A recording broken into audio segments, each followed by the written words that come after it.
Hello, ഇന്ന് ഞങ്ങളുടെ SSLC ബാച്ചിൻ്റെ 76-77 ബാച്ചിൻ്റെ ഒരു സംഗമമാണ്. ആ സംഗമത്തിന് ഉള്ള പരിപാടിയിലാണ്. അപ്പോൾ ഞങ്ങൾക്ക് ചായക്ക് കടി പഴംപൊരി, ആന്ധ്ര ടീ സ്റ്റാളും വെള്ളിക്കാർമെന്നാണ്. 10 മണിക്ക് ഭക്ഷണമൊക്കെ സ്കൂളിൽ തന്നെയാണ്. എല്ലാവർക്കും ഈ വീഡിയോക്ക് സ്വാഗതം.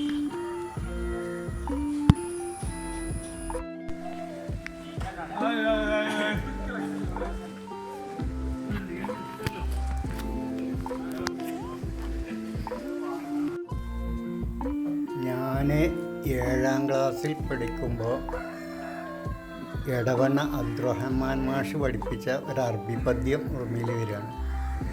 ത്വറഷ്ഫുറും സഈറു ذات يوم في اللبي فوق بشبى بريع ثم أنا ما تمنى തീരി ലൈലി തീരിലി തീരി ലൈലി തീരിലി. കുറി വരച്ചാലും കുരുസ് വരച്ചാലും കുമ്പിട്ടു നിസ്കരിച്ചാലും കാണുന്നതും ഒന്ന് കേൾക്കുന്നതും ഒന്ന് കരുണാമയനാം ദൈവമൊന്ന് ദൈവമൊന്ന് ദൈവമൊന്ന്. പമ്പാതടസ്ഥടം ലോകമനോഹരം പങ്കിലമാക്കരുതേ രക്തപങ്കിലമാക്കരുതേ. വിന്ധ്യഹിമാചല സഹ്യസാനുക്കളിൽ വിത്ത് വിതയ്ക്കരുതേ വർഗീയ വിത്ത് വിതയ്ക്കരുതേ. കുറി വരച്ചാലും കുരിശ് വരച്ചാലും കുമ്പിട്ടു നിസ്കരിച്ചാലും കാണുന്നതും ഒന്ന് കേൾക്കുന്നതും ഒന്ന് കരുണാമയനാം ദൈവമൊന്ന് ദൈവമൊന്ന്. ഗീതയും ബൈബിളും വിശുദ്ധ ഖുറാനും ഇന്ത്യതന്നക്ഷയനിധികൾ എന്നെന്നും ഇന്ത്യതന്നക്ഷയനിധികൾ. കുറി വരച്ചാലും കുരിശു വരച്ചാലും കുമ്പിട്ടു നിസ്കരിച്ചാലും കാണുന്നതും ഒന്ന് കേൾക്കുന്നതും ഒന്ന് കരുണാമയനാം ദൈവമൊന്ന് ദൈവമൊന്ന്.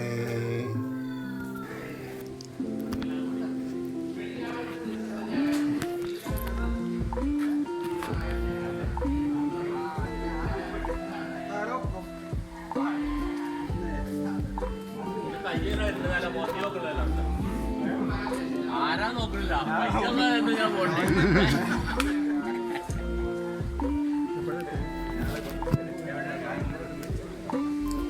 എത്തിയിട്ടില്ലേ? ഉപ്പിടണോ? നമുക്ക് എണ്ണം കിട്ടണം.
ഇന്നെ പേര് കിട്ടൂല. എന്നെ ആദ്യം കിട്ടിയണോ? ഇന്നെ കിട്ടിയില്ലേ? കിട്ടിയെന്ന് ആദ്യം കിട്ടിയണോ? ഇത് ഉണ്ണിയപ്പന് വേണ്ടിയിട്ടാട്ടോ. ആ കിട്ടീന്. അതാ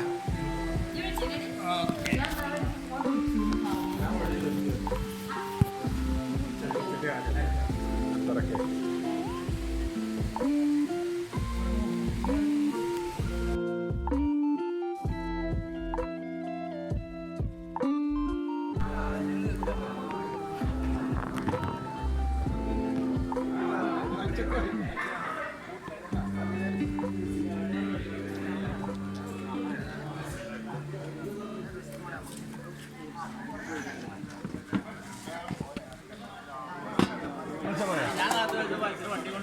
ഞാൻ ടൗണിൽ പോയില്ലേ?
ഇത്തരം ആളുകൾ നമ്മൾ ഈ സാമ്പത്തികമുള്ളവരും സാമ്പത്തികമില്ലാത്തവരും കഴിവുള്ളവരും കഴിവില്ലാത്തവരും രോഗമുള്ളവരും അസുഖമുള്ളവരും എല്ലാവരും നമ്മുടെ കൂട്ടത്തിലുണ്ട്. അതൊക്കെ നമ്മൾ ഒരുമിച്ചിരുന്നാൽ അതൊക്കെ മറന്ന് പഴയ കാലത്തിലേക്ക് നമ്മൾ എത്തണം.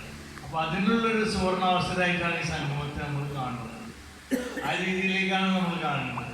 പലപ്പോഴും പലരും ഇപ്പോൾ നമ്മുടെ ഗ്രൂപ്പിൽ തന്നെ ചിലപ്പോൾ വലിയ സംവാദങ്ങളും കാര്യങ്ങളൊക്കെ ഉണ്ടാവും. അതൊക്കെ ആരോഗ്യപരമായ സംവാദങ്ങളാണ്, സംസാരങ്ങളാണ്. പക്ഷെ നമ്മുടെ ആളുകൾക്ക് വലിയ തമാശകളും ആളുകൾക്ക് വലിയ തമാശകളൊക്കെ പറയുന്നതാണ് പുസ്തകമൊക്കെ. അപ്പോൾ അതൊക്കെ കേൾക്കാനും ചിലപ്പോൾ നമുക്കൊന്നും അതുപോലെ സംസാരിക്കാൻ പറ്റില്ല, എല്ലാവർക്കും ഒരുപോലെ സംസാരിക്കാൻ പറ്റില്ലല്ലോ. എന്നെ സംബന്ധിച്ചുള്ള അത്ര കാര്യം സംസാരിക്കാൻ പ്രയാസം. എനിക്ക് എപ്പോഴും പൊളിറ്റിക്സ് ആദ്യം സംസാരിക്കുമ്പോൾ. അപ്പം നമ്മൾക്കൊക്കെ പലർക്കും പല കുറവുകളുണ്ട്. അതിന് നമ്മുടെ ജീവിതത്തിൽ വലിയ വിജയം നേടിയ ആളുകളുണ്ട്, മക്കളെ കൊണ്ട് വിജയം നേടിയ ആളുകളുണ്ട്. നമ്മുടെ ഒരു സുഹൃത്ത് പേര് അവസാനം പറയാം. അദ്ദേഹത്തിൻ്റെ ഒരു മകള് MBBS കഴിഞ്ഞു PGT ലണ്ടനിൽ പോയി. പിന്നെ ഇപ്പൊരു മകള് MBBS അവർക്ക് പിന്നെ നമ്മുടെ നീറ്റിൽ കിട്ടി 7 വർഷം. അപ്പോൾ തൃശ്ശൂരാണ്. അപ്പോൾ അങ്ങനെ വലിയ സന്തോഷം, മക്കളെ കൊണ്ട് വലിയ സന്തോഷം ലഭിക്കുന്ന ആളുകൾ നമ്മുടെ കൂട്ടത്തിലുണ്ട്. അവരെ ചിലവും ചെയ്തിട്ടില്ല, ചിലവുമാണ്. അപ്പോൾ നമ്മളെ കൂട്ടത്തിൽ അങ്ങനെ പല ആളുകളുണ്ട്, മക്കളെ കൊണ്ട് സന്തോഷിക്കുന്ന ആളുകളുണ്ട്. എനിക്ക് 5 മക്കളാണ്. അതെ, ഞാൻ മക്കളെ കൊണ്ട് വലിയ സന്തോഷം. നമ്മുടെ പട്ടണത്തെ അംശക്കുട്ടിയാണ് ആ ആള് ഞാൻ പറയുന്നത്. അവന് വലിയ സന്തോഷത്തിലാണ്. നമ്മൾക്കൊക്കെ അത് കേൾക്കുമ്പോണ്ടാകുന്ന ഒരു സന്തോഷം ഉണ്ടല്ലോ, നമ്മുടെ കൂടെ പഠിച്ച അംശന്റെ കുട്ടികളെന്ന് പറയുമ്പോഴുള്ള സന്തോഷം, അത് നമുക്ക് എല്ലാവർക്കും ഉണ്ട്. അത് നമ്മളൊന്നും ചിലപ്പോൾ തുറന്നു പറയുക എന്നാലും മാനസികമായി സന്തോഷപ്പെടാറുണ്ട്. അപ്പൊ അങ്ങനത്തെ ഒരു ചുറ്റുപാടിലാണ് നമ്മളൊക്കെ ഉള്ളത്. നമുക്കൊക്കെ പദവിക്ക്, അപ്പൊ നമുക്കൊക്കെ വലിയ സന്തോഷങ്ങളൊക്കെ ഇഷ്ടമാണ്.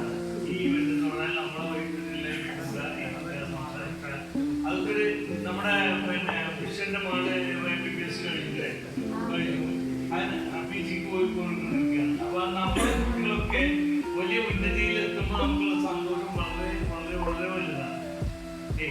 അപ്പം അത് ഓരോരുത്തരും പങ്കുവെക്കണം. ഇവിടെ നമ്മുടെ ലൈഫിലുണ്ടായിരുന്ന പുതുതായിട്ടല്ലേ പുതിയ ആളുകൾക്ക് ഞങ്ങളൊക്കെ എപ്പോഴും പറയുന്ന ഒരു കാര്യം, ഇതേപോലെ 4 പേരുണ്ട് 5-6 പേരുണ്ട്, അവർക്കെല്ലാം നമ്മൾ പങ്കുവെക്കണം. നമ്മുടെ ജീവിതത്തിൽ ഇത് എവിടെയെങ്കിലും കണ്ടാലും വരെ ചിരിക്കാനെങ്കിലും മറക്കാം. നമ്മൾ പണ്ട് ഫോട്ടോഗ്രാഫിൽ എഴുതിയ പോലെ കാണുമ്പോൾ ചിരിക്കാനെങ്കിലും മറക്കരുതൊക്കെ നമ്മൾ ഫോട്ടോഗ്രാഫിൽ കൊണ്ട് എഴുതുന്നില്ല. അതുപോലെ നമ്മൾ എവിടെയെങ്കിലും കണ്ടാലും ഒരു ഹായ് പറയാനും ചിരിക്കാനും ദുഃഖം പറയാനും എല്ലാം ചെയ്യാനും ചിലപ്പോൾ ചിലരോടുണ്ടാവില്ല. ഇന്നപ്പോൾ രീതിയിൽ സുഭാഷിനോട് ആ പൈസ പെട്ടെന്ന് ഞാൻ കിട്ടിയില്ല. അപ്പൊ അങ്ങനത്തെ ഒരു കാലഘട്ടമാണ്. അപ്പൊ നമ്മൾ തമ്മിൽ അറിയാത്തവരെന്തെങ്കിലും പറയാൻ ഞാൻ ഇന്നാളാണ് എന്ന് പറഞ്ഞുകൊണ്ട് പരിചയപ്പെടുത്തണം. പുറത്ത് കണ്ടാലും മാത്രമാണ് എന്നോട് പറയാനുള്ളത്.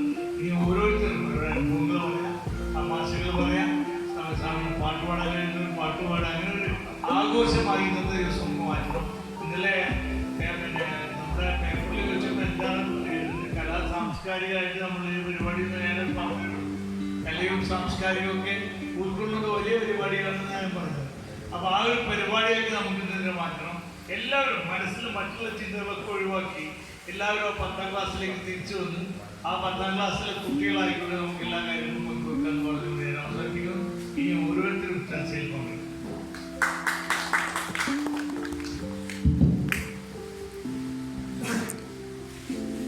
ഒരു കാര്യം അതായത് നമ്മളെ പഠിപ്പിച്ച അധ്യാപകരും പല അധ്യാപകരും മൺമറഞ്ഞു പോയിട്ടുണ്ട്. അതുപരി നമ്മുടെ ഒപ്പം പഠിച്ച ആളുകളുടെ അമ്മയും അച്ഛനും പല ആളുകളും നമുക്ക് മൺമറഞ്ഞു പോയിട്ടുണ്ട്. അവരുടെ ഓർമ്മയ്ക്ക് വേണ്ടി ഒരു മിനിറ്റ് പോകാൻ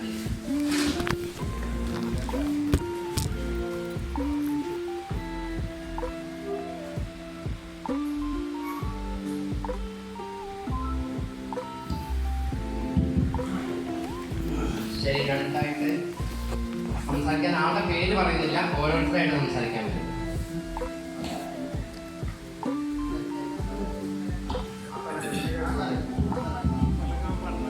നമ്മൾ കലക്കിന്ന് പോന്നോട്ടെ.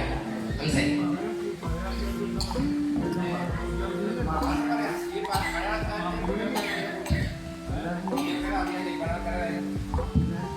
എല്ലാവർക്കും നമസ്കാരം. പരിചയപ്പെടുത്തേണ്ട ആവശ്യമൊന്നുമില്ലല്ലോ, 6 പ്രാവശ്യമായിട്ട് നമ്മൾ ഒരുമിച്ച് കൂടാൻ തുടങ്ങിയിട്ട്.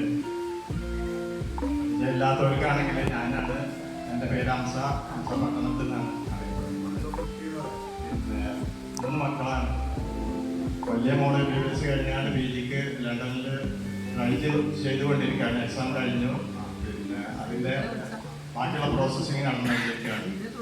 പിന്നെ മോനായി കഴിഞ്ഞാൽ PGക്ക് ലണ്ടനിൽ പഠിക്കുകയാണ്. ഇപ്പോൾ ചെറിയ മോള് BBSന് തൃശ്ശൂർ മെഡിക്കൽ കോളേജിലാണ്. പിന്നെ ഭാര്യ വീട്ടിൽ തന്നെയാണ്. ഇപ്പോൾ മോളെത്താണ് ദുബായിലാണ്. ഒരു 2-3 ദിവസം മുമ്പ് പോയതാണ്. ഒരാഴ്ച കഴിഞ്ഞാൽ തിരിച്ചു വരും. സ്വന്തമായിട്ട് ഇപ്പോഴും അധ്വാനിക്കാൻ ഒരു മില്ലുണ്ട്. പിന്നെ വെളിച്ചെണ്ണ ആക്കണം, മില്ലും പൊടിക്കണം മില്ലും. ഫോട്ടോ എടുത്ത് ഇന്ത്യൻ ബാങ്ക് പോകണം എന്ന് പറഞ്ഞു കഴിഞ്ഞാൽ സ്റ്റേറ്റ് ബാങ്ക് ഓഫ് ഇന്ത്യ കൊണ്ടുപോകും, അല്ലെങ്കിൽ ബാങ്ക് ഓഫ് ഇന്ത്യ കൊണ്ടുപോകും, അല്ലെങ്കിൽ സൗത്ത് ഇന്ത്യൻ ബാങ്ക് കൊണ്ടുപോകും. ഇങ്ങനെ ഇന്ത്യൻ ബാങ്ക് എന്ന് പറഞ്ഞാൽ ഈ ഭാഗത്ത് തീരെ പരിചയമില്ലാത്തൊരു ബാങ്കായിരുന്നു. അങ്ങനെ ഇന്ത്യൻ ബാങ്കിന് മഞ്ചേരി ബ്രാഞ്ചിൽ മാനേജറായിട്ട് ജോലി ചെയ്തിട്ടുണ്ട്. പിന്നെ പറഞ്ഞു വന്നത് എന്താണെന്ന് വെച്ചാൽ ഇന്ത്യൻ ബാങ്കിൽ നിന്ന് കോഴിക്കോട് മാത്രം അടുത്തടുത്ത് 2 ബ്രാഞ്ചുകൾ നമ്മുടെ ഈ ഭാഗത്ത്. അപ്പോൾ അത് കാരണം എനിക്ക് ഭാര്യയ്ക്കും അടുത്തടുത്ത് ജോലി ചെയ്യാൻ സൗകര്യമുള്ളത് കോഴിക്കോടെ ഉള്ളു എന്നതുകൊണ്ട് കോഴിക്കോട് ഒരു വീടെടുക്കാൻ തീരുമാനിച്ചു. അങ്ങനെ കോഴിക്കോട് ചെയ്യുന്ന തീരുമാനം ഉണ്ടായിരുന്നു. പിന്നെ കുടുംബപരമായിട്ട് പറഞ്ഞു കഴിഞ്ഞാൽ 2 ആൺകുട്ടികളാണ്. 2 പേരും IT ഫീൽഡിൽ വർക്ക് ചെയ്യുന്നു. അങ്ങനെ പല കമ്പനികൾ മാറി വന്ന് ഇപ്പോൾ മൂത്താൾ ഇപ്പോൾ സിംഗപ്പൂരാണ്. കഴിഞ്ഞ ഒക്ടോബർ സിംഗപ്പൂരാണ്. സിംഗപ്പൂർ ഊറ്റിന്. രണ്ടാമത്തെ ആൾ ബാംഗ്ലൂരിൽ ജോലി ചെയ്യുന്നു. 2 പേരും കല്യാണം കഴിഞ്ഞു. കുട്ടികളൊന്നും ആയിട്ടില്ല, കുട്ടികളൊന്നും ആയിട്ടില്ല. തൽക്കാലം വേണ്ട എന്നുള്ള നിലപാടിലാണ് അവർ.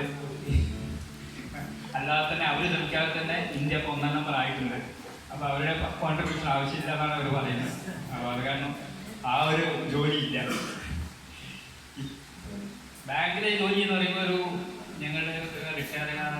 ഈ കോഴിക്കോട് വന്നപ്പോൾ എന്താ വെച്ചാൽ അന്ന് വലിയൊരു പ്രശ്നം എന്താ വെച്ചാൽ വീട് എവിടെയാണ് കോഴിക്കോട്ട് ഏതെങ്കിലും വലിയ ഒരുപാട് ഞാൻ വിലാത്തോളം താമസിക്കുന്നു. അവിടെ അടുത്തുള്ള ഏതെങ്കിലും പ്രമുഖ ആൾക്കാരെ കുറിച്ചൊക്കെ ചോദിച്ചു കഴിഞ്ഞാൽ നമുക്ക് ആരെയും പരിചയക്കാരില്ല. അപ്പം ഇന്നാളെ ഉദാഹരണമായിട്ട് ഒരു വലിയ ആർക്കിടെക്റ്റ് മാഗസീനുകളിലൊക്കെ ഇതിനെക്കുറിച്ചൊക്കെ വരുന്ന ഒരു ജയൻ വിലാത്തോളം വീടിനടുത്ത് തന്നെയാണ്. പിന്നെ എന്തോ ഒരു അകന്ന ബന്ധമുണ്ട്. ഈ ജയൻ വിലാത്തോളത്തിൻ്റെ വീടിനടുത്താണോ എന്ന് ചോദിക്കും. വിലാത്തോളത്താണ് അതെവിടെയെന്ന് എനിക്കറിയില്ല. അല്ലെങ്കിൽ ഇന്ന ഡോക്ടറുടെ അടുത്താണോ? അതൊക്കെ ഫേമസ് ഡോക്ടർ, പഠിച്ച ഡോക്ടർ, ഹോസ്പിറ്റൽ ഹോസ്പിറ്റലിലെ ഇതിൻ്റെ ഇതിൻ്റെ മെയിൻ ഡോക്ടറാണ്. ഡോക്ടർ വീട് ഇപ്പോൾ ഞാൻ അവിടെ നടക്കാൻ പോകുമ്പോഴാണ് ഡോക്ടർ വീട് എവിടെയെന്ന് അറിയുന്നത്. അപ്പോൾ ഇതൊന്നും ചോദിച്ചാൽ നമുക്ക് അറിഞ്ഞൂടാ അവരെ വീട് എവിടെയാണ്. അപ്പോൾ എന്തോ ജാളയെന്നാണ് അവർ വിചാരിക്കുക. അപ്പോൾ അതായത് കോഴിക്കോട് ഞാൻ വീട് നിൽക്കുന്നത് 2001 പക്ഷെ പിന്നെ അവിടെ താമസാക്കുന്നത് 2014-15 ആവുമ്പോഴാണ്. അതായത് ഞാൻ ട്രാൻസ്ഫർ ആയിട്ട് നമ്മുടെ മഞ്ചേരി ബ്രാഞ്ചിൽ വന്നപ്പോഴാണ് അതിൽ വീട്ടിൽ താമസാക്കുന്നത്. അതുവരെ പല സ്ഥലങ്ങളിലായിരുന്നു.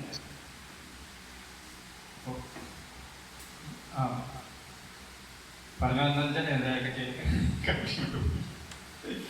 ഇപ്പോഴാണ് നമ്മുടെ ചുറ്റുപാടും റിട്ടയർ ചെയ്ത ശേഷമാണ് നമ്മുടെ ചുറ്റുപാടുകളെ കുറിച്ചൊക്കെ ആൾക്കാരെ കുറിച്ചൊക്കെ അറിഞ്ഞ് ഇപ്പോഴാണ് ഒരു കണക്ഷനൊക്കെ വന്നത്. ഇപ്പോൾ പല പല സംഘടനകളിലെ മെമ്പറായിട്ടും അങ്ങനെ കൂടുതൽ ആൾക്കാരുമായിട്ട് അടുത്തിടപഴകി ഇപ്പോഴാണ് ഞാനൊരു കോഴിക്കോട്ടുകാരനാണ്. കോഴിക്കോട്ടുകാരൻ എന്ന് പറയുന്നില്ല, വിലാത്തുകുളംകാരനാണ് എന്ന് പറയാൻ എനിക്ക് പറ്റുന്നത്. റെസിഡൻസ് അസോസിയേഷൻ്റെ പിന്നെ ഇതോടെ അങ്ങനെ ഒരുപാട് സംഘടനകളായിട്ടുള്ള മെമ്പർഷിപ്പ്, വായനശാല മെമ്പർഷിപ്പ് ഇങ്ങനെ ആയിട്ട് കുറച്ച് ആ സാമൂഹ്യ പ്രവർത്തനങ്ങളിലൊക്കെ ഏർപ്പെട്ട് ഇപ്പോഴാണ് ഒരു വിലാത്തുകുളംകാരനാകുന്നത്. ഇപ്പോൾ പറഞ്ഞിട്ട് നമ്മുടെ ഈ സംഗമത്തിൻ്റെ ഒരു കാര്യം കൂടെ ഇങ്ങനെ നമ്മൾ 10ാം ക്ലാസ് കഴിഞ്ഞ് പോയി അതിനുശേഷം കണ്ടാൽ തിരിച്ചറിയാത്തത് നമ്മളെല്ലാം മാറിപ്പോയി. അപ്പം തമ്മിൽ കണ്ടാൽ പോലും പരിചയമില്ലാത്ത ഒരവസ്ഥയിൽ നിന്ന് തമ്മിൽ പറഞ്ഞാൽ പറഞ്ഞാൽ അറിയാവുന്ന ഒരു രീതിയിലേക്ക് എത്തണമെങ്കിൽ ഇതേപോലത്തെ സംഗമം ആവശ്യമുണ്ട്. ഇപ്പം ഞാൻ ഇവിടെ വന്നപ്പോൾ തന്നെ ഗെയിമിൻ്റെ ഗ്രൗണ്ടിൽ ക്രിക്കറ്റ് കളിക്കുന്നു. അപ്പോൾ ആരൊക്കെ കളിക്കുന്നത് നമുക്ക് നോക്കി, അത് പരിചയമില്ല. അത് കഴിഞ്ഞ് അകത്തേക്ക് കഴിയുമ്പോൾ കുറച്ച് പെൺകുട്ടികളൊക്കെ അവിടെ ഇരിക്കുന്നു. അപ്പോൾ അത് നോക്കിയപ്പോൾ ഒന്നും നമ്മുടെ ആൾക്കാരാവാൻ ചാൻസ് ഇല്ല. കാരണം കുറച്ചുകൂടി പ്രായം കുറഞ്ഞ ആൾക്കാർ അവിടെ ഇരിക്കുന്നത്. അപ്പോൾ വന്ന പെൺകുട്ടിയോട് ചോദിച്ച് നമ്മൾ സംഗമത്തിന് വന്നതാണ്, നടത്തുന്നില്ലെന്ന്. പിന്നെ നമ്മുടെ ഈ ബാച്ചിൽ ഒരു സംഗമം നടത്തുന്നതിൽ ഞാൻ പ്രത്യേകിച്ച് അഭിനന്ദിക്കുകയാണ്. ഇങ്ങനെ നാസർ, ചന്ദ്രനൊക്കെ അവരൊരു മുൻകൈ എടുക്കണം. അങ്ങനെ ഒരു മുൻകൈ എടുക്കാൻ ആൾക്കാരില്ലാത്ത